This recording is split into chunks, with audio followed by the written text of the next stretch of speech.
Good afternoon, everybody. We're back. I'm here with Jason Golden from Williamson County Schools. How are you doing this afternoon? Doing really well. Working as hard as I ever have my entire professional life. So just that hint of tired that I think we're all feeling every single day. But it's that good push tired kind of. Yes, yes. So you stepped into your role as superintendent. Has it been a year yet? Been really close to a year. So if you all remember, Dr. Looney had announced a few months before he left that he was leaving. Even before that, he had a couple of times where he was out. So I'd served in an interim capacity a couple of times before that. Officially, I was hired after my final interim time, just a couple of weeks from now for a full year. Yeah. So did you ever anticipate a school year like what we have just experienced? I'm not sure anybody did. You do want to beat yourself up sometimes about, could I have predicted the future, right? Yeah, And yeah. and it's something that's unprecedented from in all our experience. You've heard stories in media about the Spanish flu, back in the early 1900s. We've talked about, what kind of disruption has this given this country? You really have to equate it to wartime. The last time that our country was this disrupted was probably World War II. Wow. So it is not something that we anticipated, and it's had its challenges and really its successes as well. Right, right. I think everyone's done a great job at shifting and quickly coming up with a new process. Speaking of that, I know that the district has created a new learning plan for all the students, and that was recently sent out. Can you tell us about that? Well, sure, and we actually have gone through an evolution process with that. Those who can remember back just a few weeks ago, that seems like years. We were the first ones to have a COVID-19 diagnosis. Williamson County was the first. And so we immediately closed to clean the schools. And then, of course, it snowballed from there very quickly with the pandemic being declared. And, of course, we hit spring break. So right before spring break ended, we sent a message out to all our parents to let them know and get access to all our existing online materials. Right after that, we had teachers get together and put together some content, both at the elementary level, middle level, and of course the high school level. And that is the fundamental basis of our learning plan, that content.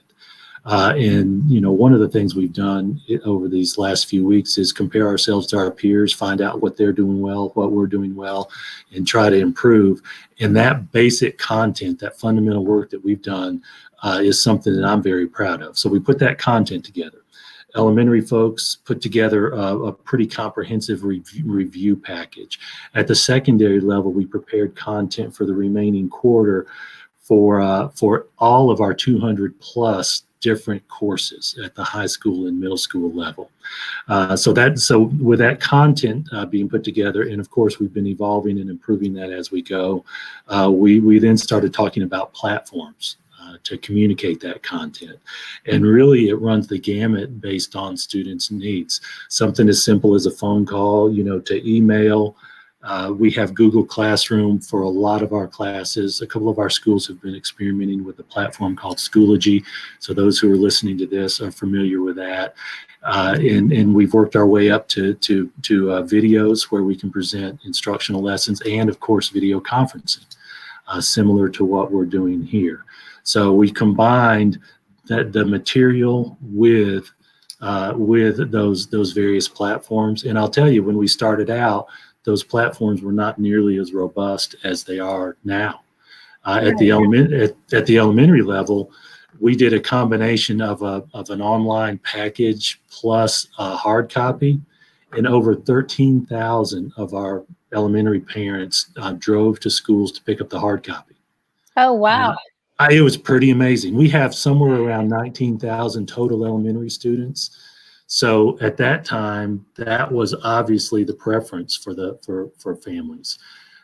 Since that time, our elementary folks have gone through the fourth quarter standards and prepared online materials very similar to what our middle and high school students have seen. So that's an example of the evolution.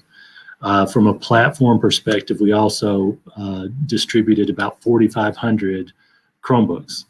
And our schools notified families that if they didn't have a device, that they could come pick one up.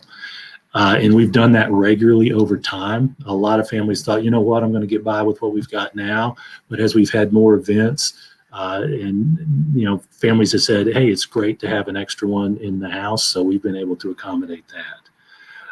So that's our basic learning plan. We have that on our website with a detail of that. And I know we've only got 10 minutes. But we can talk longer all about that. We probably could. I do want to mention one thing though. One of the points of evolution, really a significant turning point for us, was we didn't have any direction from the state originally, because like you said, it's one of those predicting the future. Everybody hoped that we'd be able to go back, that there might be some relaxation of these social distancing rules. But about a month ago or so, the State Board of Education declared that they were making some substantial changes to our requirements.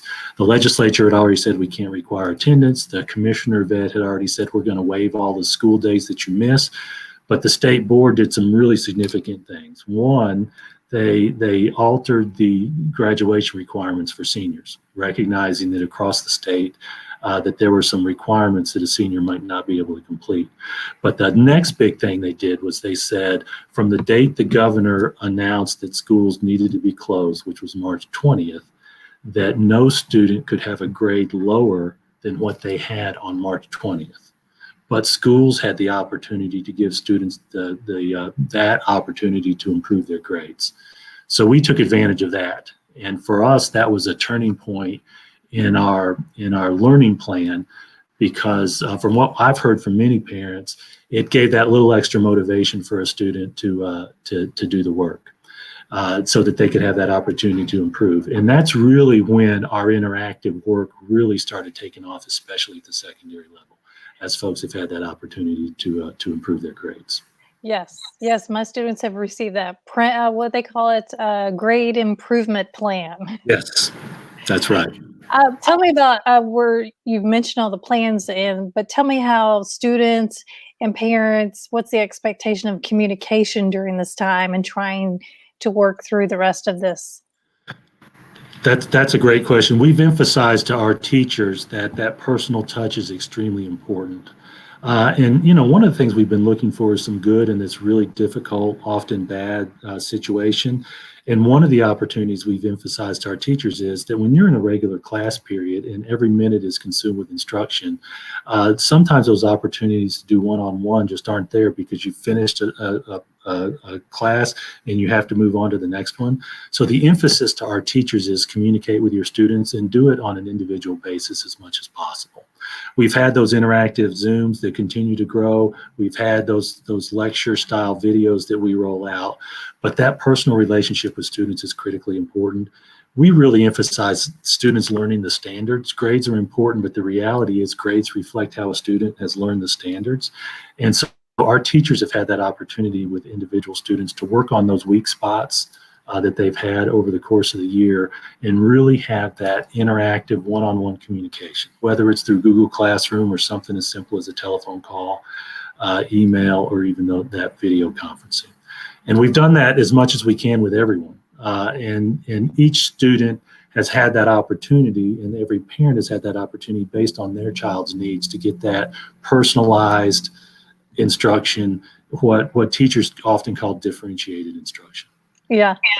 Tell me about it, or like you said, school ended abruptly on March 20th, and students didn't realize they weren't going back. Now, I don't think anybody realized they weren't going back to school. What about those who have items at school who may need to pick those up, or who are wanting to pick them up? Even orchestra student or band student or an athlete, how's that working? Well, let me start at the elementary level, because, of course, elementary students typically don't have as much left at school as a secondary student, like you mentioned, with orchestra or band or athletics. So at the elementary level, every school is preparing a process and a schedule for parents to pick up their children's materials. And it's really a structured process for our school professionals to go through and make sure they've gotten everything that belongs to a particular child. So our starting point, as an example, is our art teachers are scheduled to come in on their own, make sure we're honoring that social distancing restriction. They're picking up the artwork that children have done that's either in the art room or even on the walls of the school, and they're distributing those materials to each individual classroom. And then the individual teachers are going to schedule times through their principals for parents to come pick up that package for their elementary students. So that's going to be a very structured schedule at the elementary level. At the middle and high school levels, it's a little bit more complex because students might have an instrument over in the band room or in the orchestra area. An athlete might have left some of their property in an athletic locker, plus you might have a locker. And so we have actually been doing that over time, really since this started. A number of students have been able to pick up through principals or assistant principals gathering their materials and delivering it to the front door based on a phone call and a schedule. One of the examples is those scientific calculators. I actually sat in on a geometry Zoom session this morning with a couple of teachers and observed. And one of the things they worked on is, okay, you've got a tangent on this triangle. Let's do the math and come up with your answer. And they needed those scientific calculators to do tangent. And so a lot of our students at the high school level have picked up some of those items. And so for those items that haven't been picked up just on that anecdotal basis, our administrators will be scheduling things. But I do want to emphasize to parents that if you have a child who's left something, an instrument from orchestra, give the school a call. They can schedule a time for your children to pick that up, and that's one less that has to get picked up as they do a more formalized schedule. Yeah, I'm sure they would appreciate that. Talking about the end of school, let's talk about graduation. Those seniors, obviously, we're looking forward to graduation, but obviously that has changed. So what is the new plan today? Because we know things change, as you and I were talking before. Yeah, well, one of the things we did was we did a survey of our parents. We had heard a lot of folks say, this is very important. And the truth is, we all remember our high school graduations. It is important. I can give you details. I can give you visuals of my high school graduation. In our example, we had a lightning storm. We were scheduled in the stadium. We had to move to the gym. And so even at my high school experience in Metro Atlanta, we had to shrink because there's no room in the gym compared to the stadium. So we thought about things along those lines. So when we surveyed our parents, 85%, a little bit more than 85% of our respondents said they wanted a physical graduation. And so what we've done is scheduled a window of time. It's going to be basically the weekend scheduled from July 16th through 19th. That's our goal date.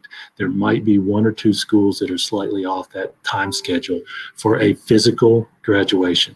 We also have secondary plans that if our primary method doesn't work, then we're going to go to a secondary choice. So as our principals schedule those times, they will be communicating with our families. As an example, Fairview High School already has a scheduled plan and they're rolling that out. Now, there's contingencies because this all depends on that social distancing restriction system that we're living under right now. Right now, we have the 6 feet apart, no more than 10 people. So we're depending on there being some alteration in that process come July.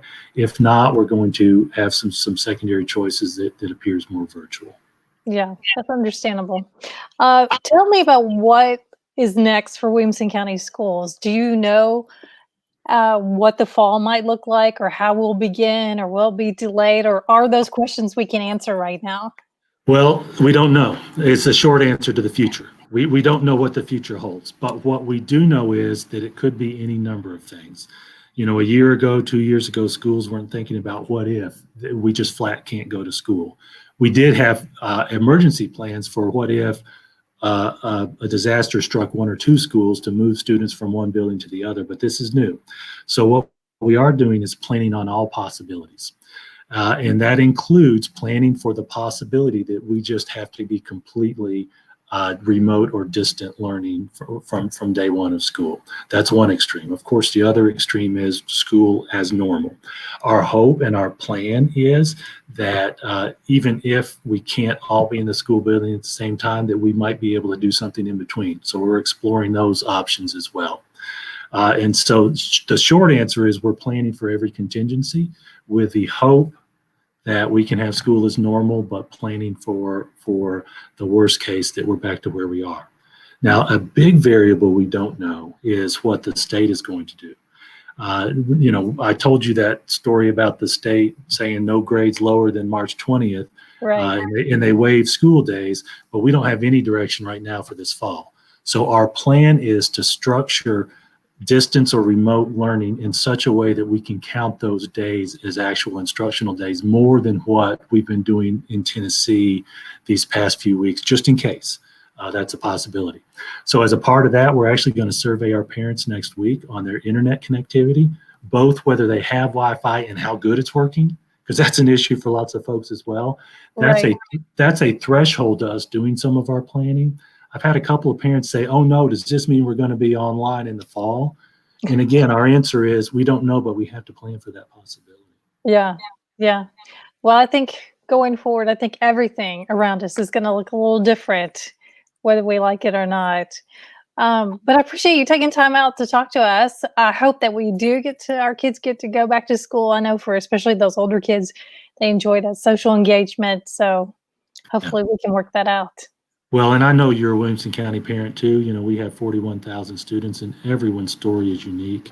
So we are trying to do our best to serve everyone where they are, especially in this hard time. Yeah.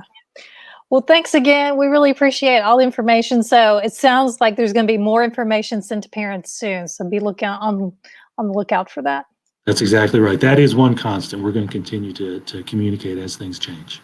All right. Well, thanks again. Have a good afternoon. Bye, everybody. Right. Thank you for inviting me. Thanks. Bye.